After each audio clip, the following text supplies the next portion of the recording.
So the Maryland DC Wireless Association was founded originally as a link, really, between the wireless industry and the community in which we serve, and we obviously build out networks. I think the association's mission has evolved even beyond that. It's still partly that, of course, but I think it's evolved beyond that and become very much a goal of ours to educate the wireless industry, to bring topics to the surface that are important to the industry, and help people that are, say, in various parts of the industry understand other issues that are coming up. So, as you know, at the federal level, it's Telecommunications Act is really the only law governing telecom at this big point. Bible for everybody. All of the regulatory issues that come up at the state and local level. So most of the time when we go to testify, it's before the Maryland General Assembly or a local municipality, whether it be a county or what have you, a township or something like that.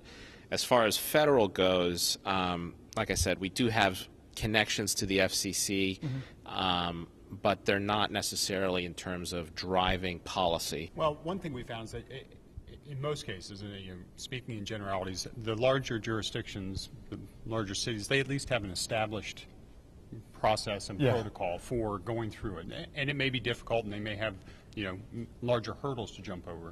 But it's a systematic process. Whereas in some of the outlying jurisdictions, there may not be a process, or it may be contradictory in some cases. So that makes it a little more difficult. I wouldn't say anyone is more difficult than the other, except that where there's a system, you can follow it, you can at least know what the end goal is. In some places, it's sort of a shot in the dark. Yeah, I mean, I'd say we could always use more involvement. It's very time intensive running an association. I mean, we meet the second Thursday of every month, and we put on typically 3 to 4 events a year. So, I mean, I would like to make a plug that, I mean, everyone involved in the industry, if they can't be a part of the association, they should make at least an attempt to attend, whatever state event their association is putting on, be it a charitable event or something like, a baseball game, a golf outing. I mean, everyone should make the effort to support their association. 4G has obviously been a huge thing. And now remind me, how many years ago did we have Todd Rowley from Sprint come up and do a whole section on 4G? 2 years ago. 2 years ago. And when we did that event, I don't know that a whole lot of people even knew what 4G was. Yeah, and some people still don't. But we heard the, Leave that alone for now. We'll leave that alone for now. So, I would say that our association has tried in every, so it seems like every year there's a big issue that comes up.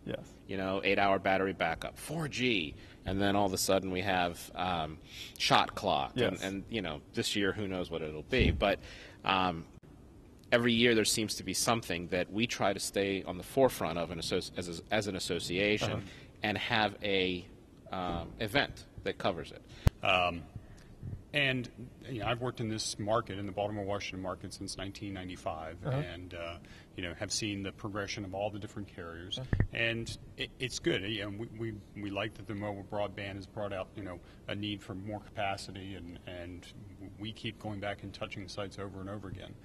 That's just the nature of the business, and I think I think all of us hope that will continue. And as David said, we try to stay on as an association. As businessmen also, but as an association, we try and stay on top of that to inform our constituents, inform the members of the association as to what's happening, because they're dependent on that work as well.